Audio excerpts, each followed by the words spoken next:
Buenas tardes, compañeros y doctora. Mi nombre es Luis José Nestroza Cruz y les vengo a exponer sobre las discromías. Pero me voy a centrar en dos principalmente, en lo que es el melasma y el vitiligo. Bueno, primero vamos a comenzar con el contenido.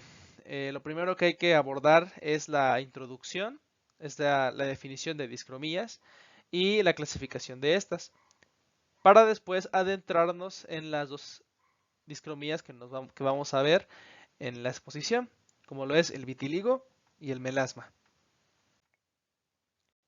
Bueno, primero la introducción. Tenemos que las discromías se definen como un conjunto de enfermedades en las cuales hay cambios en el color normal de la piel.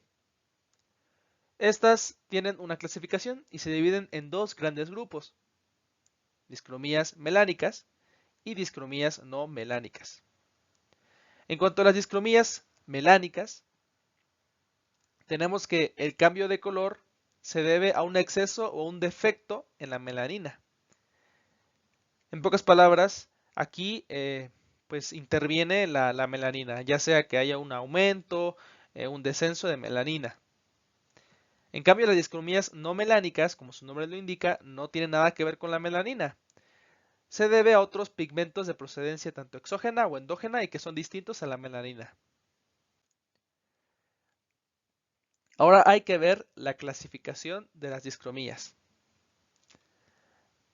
Tenemos que, como ya mencioné en la anterior diapositiva, se dividen en dos grandes grupos. Pero a su vez podemos nosotros desglosar esos dos tipos. En cuanto a las discromías melánicas, tenemos por ejemplo que hay de tipo discromías melánicas con acromía o discromías melánicas con hipopigmentación e incluso discromías melánicas con hiperpigmentación. En cuanto a las discromías melánicas con acromía, tenemos por ejemplo el vitiligo, tenemos el piebaldismo, etcétera, etcétera. Pero yo, como pueden observar, yo puse un rectángulo rojo para señalarles que el vitiligo está dentro de esta categoría. En cuanto a lo que es las discromías melánicas con hipopigmentación, pues tenemos las hipocromías postinflamatorias.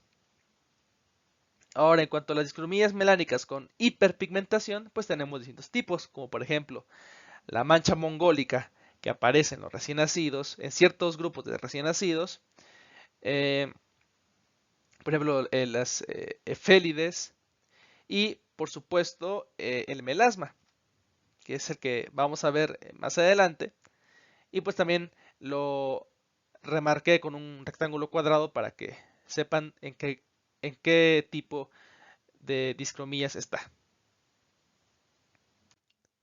Y bueno, las demás que ahorita no nos interesan porque no tienen nada que ver con la melanina, pero sí que quisiera pues mencionarlas, es las discromías no melánicas.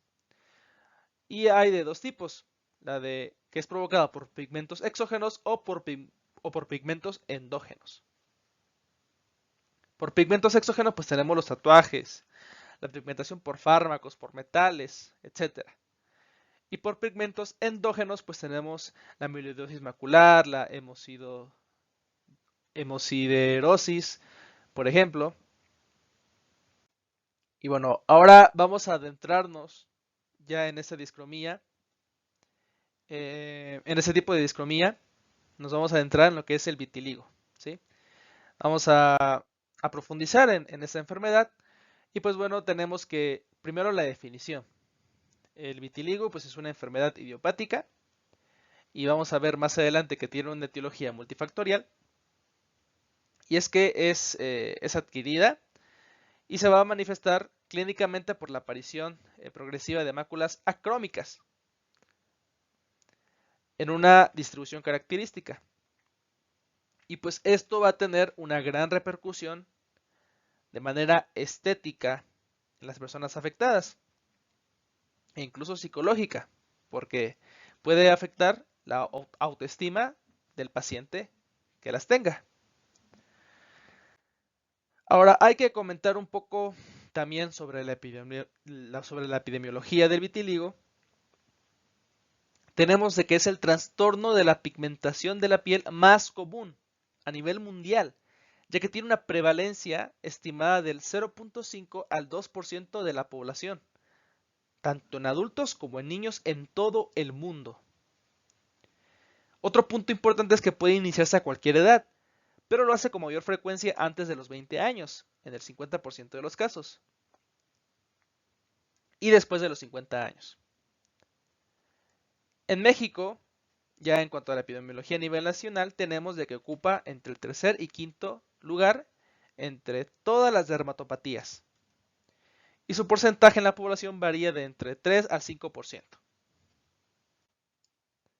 En cuanto a los factores de riesgo, vamos a ver más adelante cómo es que el vitiligo pues, tiene cierta relación con algunas enfermedades autoinmunes.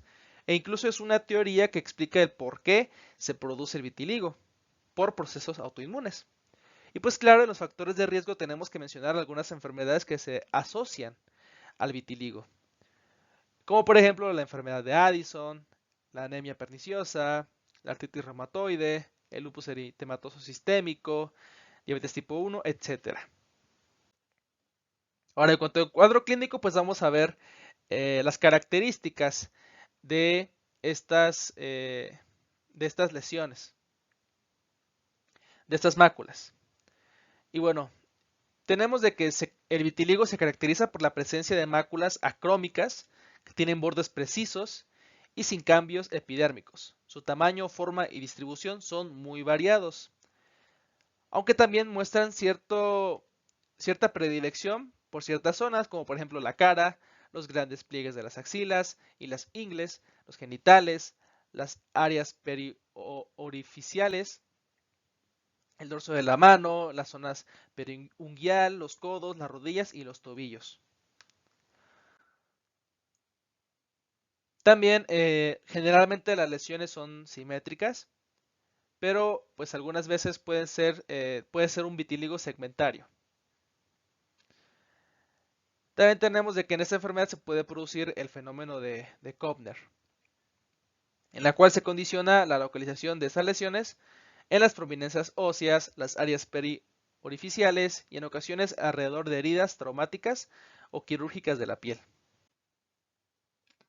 También los pelos que se hallan en el interior de una lesión pueden estar afectados, en cuyo caso son de color blanco, fenómeno que se denomina poliosis, como se puede ver en la imagen.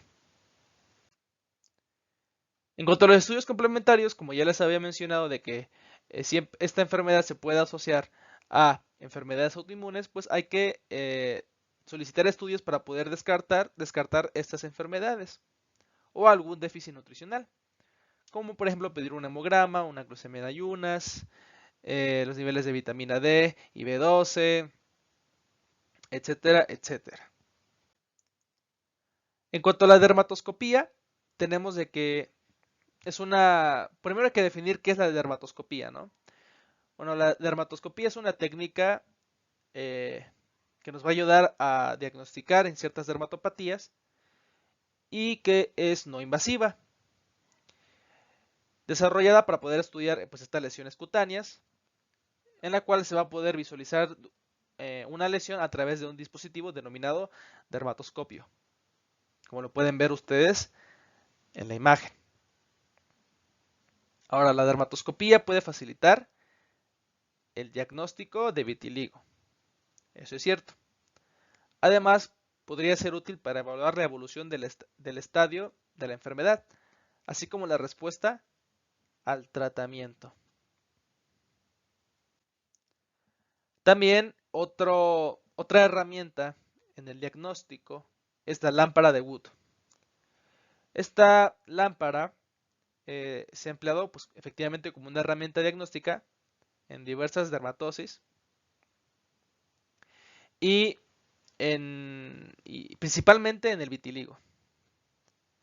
Esta lámpara pues emite una luz en torno a los 320 a 400 nanómetros, con un pico a los 365 nanómetros.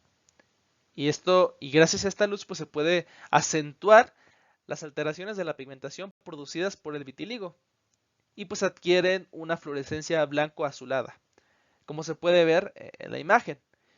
Y de esa manera es mucho más fácil poder hacer el diagnóstico de vitiligo. Ahora, en cuanto a la patología, pues tenemos de que hay que comenzar con este enunciado, y es de que el vitiligo es una enfermedad plurifactorial, o sea que es provocado por diversos factores, e incluso hay diversas hipótesis o teorías que expliquen del por qué se produce el vitiligo en los pacientes. Hay que comenzar diciendo de que una de estas hipótesis es la autoinmune. La hipótesis autoinmune nos dice de que hay una asociación entre esta y el vitiligo. O sea, hay una asociación entre las enfermedades autoinmunes y el vitiligo. Y también algunos científicos pues tienen también la teoría de que hay linfocitos citotóxicos TCD8 que son reactivos frente a antígenos melanocíticos. Entonces, esa es la hipótesis autoinmune, en la cual el vitiligo se asocia a enfermedades autoinmunes. Y eso explicaría el por qué eh, hay una disminución en la melanina. En cuanto a la hipótesis neurogénica, se basa en que las zonas despigmentadas, en esas zonas despigmentadas existe un aumento de ciertas catecolaminas en las terminaciones nerviosas de la piel que pueden tener una acción citotóxica sobre los melanocitos. También hay otra teoría o hipótesis en la cual se dice que el vitiligo es resultado de la autodestrucción de los melanocitos por productos citotóxicos generados por ellos mismos durante la síntesis de la melanina. Ahora, sea cual sea el mecanismo, sea cual sea la etiología, tenemos que el resultado final es la desaparición de los melanocitos de la piel afectada. Si hay una disminución en los melanocitos, por lo consiguiente hay una disminución en la melanina, y eso explicaría esas manchas acrómicas. Ahora, hay que hablar un poco del tratamiento del vitiligo. Y es que hay que considerar 4 aspectos a la hora de hablar del tratamiento. Primero, cuando nosotros tengamos un paciente con vitiligo, hay que recomendarle que proteja esas zonas acrómicas, o sea, esas lesiones, esas manchas blancas, ¿sí? En pocas palabras, tiene que protegerlas, ya sea con ropa o con filtros solares para que se pueda evitar quemaduras solares. Y como ustedes saben, pues la melanina tiene esa principal función de ser un protector ante los rayos ultravioleta. Y en esas personas, en esos pacientes, pues como tiene vitiligo, pues van a tener ciertas zonas que van a carecer de melanina. Por lo consiguiente, hay que recomendarles que protejan estas zonas con ropa o con diversas prendas. Ahora, el segundo punto en cuanto al tratamiento del vitiligo es que se puede intentar la repigmentación de las áreas acrómicas a partir de la regeneración de los melanocitos desde la piel sana perilesional o de los folículos pilosos sanos del área afectada. La repigmentación en el paciente, pues hay diversos métodos para que esto se lleve a cabo, como por ejemplo se pueden utilizar corticoides tópicos potentes o inhibidores de la calcineurina. Y también vamos a ver más adelante cómo hay diversos métodos para que ocurra esta repigmentación en el paciente. Ahora, los fármacos más utilizados para ello, para esta repigmentación, pues son los soralenos, la quelina y la fenilalanina. También se pueden usar diversos láseres eh, o la fototerapia con UVB de banda estrecha. Como también se pueden realizar diversos injertos de piel sana o de cultivos de melanocitos en las áreas de piel afectada. O sea, hay diversos métodos para que se lleve a cabo esta repigmentación, ya sea por un láser específico, ya sea por diversos fármacos, ya sea por el injerto de piel sana. Y algo importante a destacar es que la repigmentación es más fácil en los niños y en las lesiones localizadas en la cara. Esto es importante que tengamos en cuenta para poder platicarle al paciente de que pues, efectivamente en los niños pues es más eficaz. Bueno, seguimos con el tratamiento y nos falta el tercer y cuarto punto del tratamiento. Ahora en cuanto al tercer punto, tenemos de que se puede intentar la despigmentación de las áreas pigmentadas sanas con la aplicación de ciertas cremas, como por ejemplo las cremas de monobencil éter de hidroquinona al 20%. Y bueno, también tenemos el cuarto punto que es que podemos hablar con el paciente para que pues esta pueda tener una alternativa más bien estética y es con la ayuda del maquillaje o mediante micropigmentación para que no se noten estas manchas y pues de esa manera el paciente se sienta más seguro de sí mismo. Ahora vamos con otra discromía, que es el melasma. ¿Cómo podemos definir al melasma? Pues el melasma es una melanosis adquirida, es de evolución crónica, circunscrita a la cara, de origen desconocido y también tiene cierto factor de predisposición genética. Predomina en fototipos oscuros, o sea, en personas que tengan piel más oscura. Y se exacerba con la exposición a la luz solar, con el embarazo, el uso de ciertos cosméticos, fármacos diversos, como anticonceptivos y de reemplazo hormonal. Más adelante veremos cómo la parte hormonal tiene cierta relación con la aparición de el melasma. Bueno, ya después de que vimos la definición, hay que conocer la epidemiología de esta enfermedad. Tenemos de que los datos epidemiológicos revelan que la incidencia de melasma es de entre 14.5 a 56% en mujeres embarazadas y de 11.3% a 46% en quienes utilizan anticonceptivos orales. O sea, ya con esos datos podemos saber de que hay una relación tanto en la parte hormonal y en la aparición del melasma. También la edad promedio de inicios a los 30 años, con un tiempo de evolución promedio de 8 años. Y como ya ustedes pueden sacar por pura lógica, tenemos de que la población más afectada son mujeres en edad reproductiva, ¿sí? En cuanto a la epidemiología a nivel nacional, tenemos de que en México el melasma constituye una de las 5 causas más frecuentes de consulta en centros dermatológicos de concentración en México. Es un problema común en cuanto a la consulta en centros dermatológicos en nuestro país. Ahora hablemos un poco de los factores de riesgo. Ya les había mencionado un poco de los factores hormonales, pero hay que hablar de los demás. Primero los factores genéticos.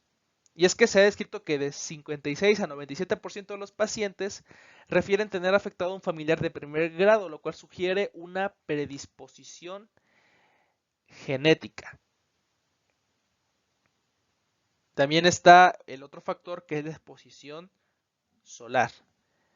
la fotoexposición se ha considerado uno de los factores más importantes para desarrollar melasma. También hay que hablar, obviamente, de los factores hormonales. Y es de que el factor hormonal se hace evidente con la aparición de melasma durante el embarazo, durante el uso de anticonceptivos orales, etcétera. Entonces, como ya les he comentado anteriormente y vuelvo a hacer énfasis, es que todo aquello que provoque una alteración hormonal, como por ejemplo el embarazo, como por ejemplo anticonceptivos orales, etcétera, hacen de que la persona sea más, tenga más el riesgo de la aparición de melasma. Y bueno, en cuanto al cuadro clínico, también tenemos de que hay una clasificación de acuerdo a su topografía del melasma, y es que hay un melasma facial y un melasma extrafacial. El melasma facial también tiene sus divisiones. Está el centro facial, que es en la frente, en la nariz, en el labio superior y el mentón. También tenemos en la zona malar y también tenemos el otro subtipo que es la zona mandibular, que sí predomina en las zonas maxilares de la cara. Aunque este tipo es menos común en comparación con el centrofacial.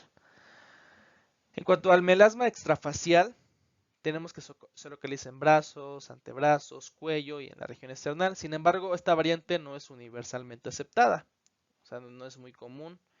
Y pues regularmente, y como ya vimos en la definición de melasma, esta discromía pues va a aparecer principalmente en la zona facial. Y bueno, aquí les pongo una imagen de cómo se ve un melasma. Y ese sería un melasma facial. Principalmente, siendo más específicos, en la frente. En cuanto al diagnóstico, el diagnóstico es primordialmente clínico, ¿sí? Y como ayuda diagnóstica se puede utilizar tanto la luz de Wood, que ya vimos en el caso de vitíligo, y la dermatoscopía.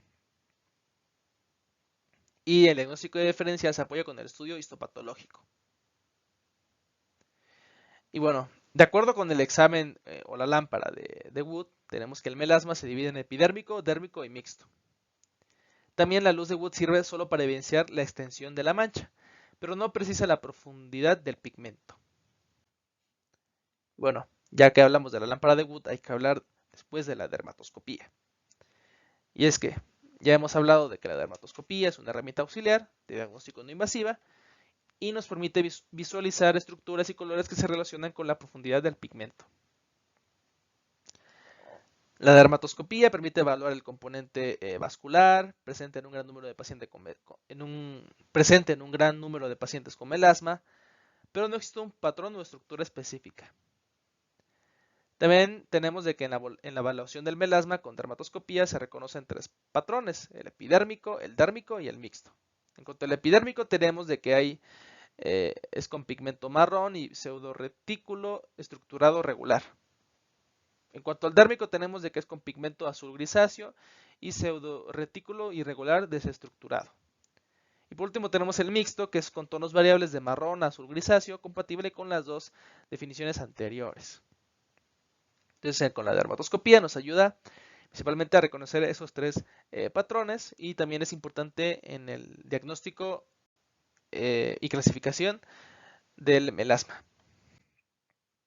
En cuanto al diagnóstico diferencial, pues hay que ver que hay distintos tipos, como por ejemplo la hiperpigmentación postinflamatoria, la melanosis por fricción, dermatitis cenicienta, félides, léntigo solar, etcétera. En cuanto a la patología, tenemos que las manifestaciones histológicas del melasma son múltiples e involucran la epidermis, la matriz extracelular y la dermis. Vamos a ver de manera histológica cómo afecta o cómo hay manifestaciones histológicas en esa discromía. Vamos primero con la epidermis. Y es que en los hallazgos histopatológicos de esa enfermedad nos muestran de que hay una hiperpigmentación, o sea, a nivel de la epidermis nos muestra de que hay una hiperpigmentación de la capa basal y la melanización de capas superiores epidérmicas hasta la capa córnea. También se puede observar o se puede observar de que tanto los melanocitos y los queratinocitos tienen una cantidad elevada de melanosomas intracitoplasmáticos. Bueno, aquí les pongo una imagen principalmente de lo que es la epidermis y las distintas células, los queratinocitos y el melanosoma que aparece, etcétera. En cuanto a bueno, sigamos con la patología, tenemos ya otra parte, ya hablamos de la epidermis, hay que hablar de la matriz extracelular, y es de que se ha descrito la presencia de elastosis solar hasta en 83 a 93% de los pacientes, y pues esta elastosis solar pues nos dice que es básicamente cuando una persona está en constante, o más bien su piel cambia, y con cambiar me refiero a que presenta arrugas por la persistente exposición a rayos ultravioleta, y pues provoca esto de elastosis solar. Y pues ha relacionado que hay una relación en lo que es este fotoenvejecimiento con la patogenia del melasma, cuando se presentan esas anormalidades de la matriz extracelular. Ahora, ya hablamos tanto de la zona epidérmica, tanto de la matriz extracelular con el fotoenvejecimiento, y pues hay que hablar también de la disrupción de la membrana basal, y es de que se ha reportado vacuolización de la capa basal y se observó ausencia focal de la membrana basal epidérmica mediante inmunomarcación de colágena intravenosa, lo que podría favorecer la incontinencia de pigmento en la dermis y la presencia de melanocitos péndulos. Entonces podemos decir de que si viene disrupción de la membrana basal, eso indica de que puede favorecer el pigmento en la dermis. En cuanto a la vascularización, tenemos de que hay evidencia histológica en cuanto al que hay un aumento, o sea, en el melasma hay un aumento del número, tamaño y densidad de los vasos capilares sanguíneos. Siendo más específico, esta vascularización se encuentra en la dermis. Y es de que se compara la dermis de una persona que no tiene melasma con la dermis de una persona que sí tiene melasma, pues tenemos de que tiene un porcentaje mucho mayor de vasos sanguíneos en lo que es la dermis. Entonces tenemos de que el melasma pues se relaciona con una alta vascularización en la dermis. Y bueno, también está el aumento de mastocitos dérmicos, y se ha identificado un mayor número de mastocitos dérmicos en estas zonas de melasma. Y es que algo interesante es que los mastocitos pues liberan histamina, y pues eso promueve la melanogénesis cutánea. Eso explicaría por qué, si hay un aumento en el número de mastocitos, va a haber un aumento en la liberación de histamina, por lo consiguiente un aumento de la melanogénesis, por lo consiguiente mayor melanina, y por lo consiguiente aparece el melasma. Y bueno, también hay que hablar del tratamiento, y es que actualmente el uso de despigmentantes tópicos es el estándar de oro en el tratamiento tópico del melasma.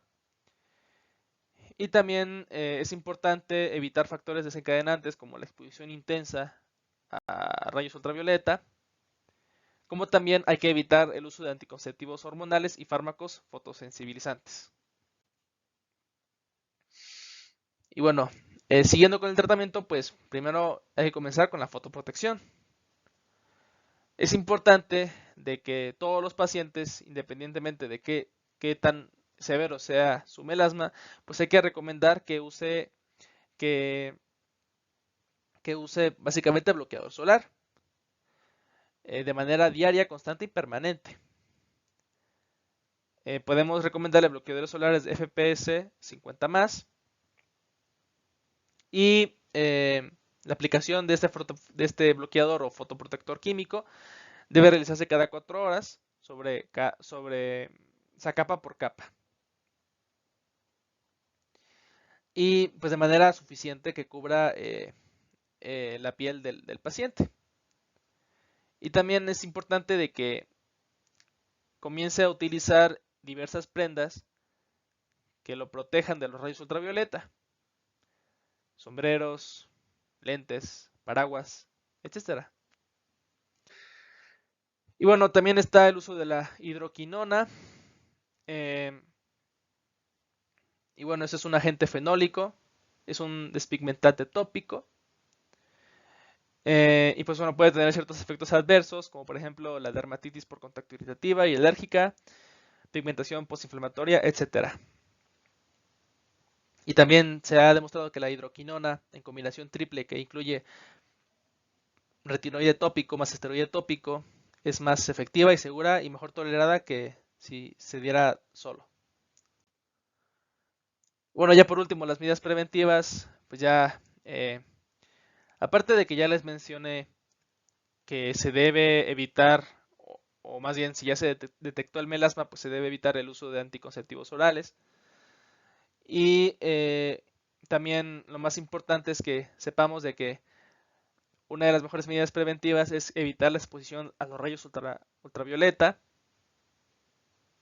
y es una de las principales formas de prevenir el melasma, aparte de, como ya dije, evitar los anticonceptivos orales y pues inculcar esta, esta recomendación al paciente.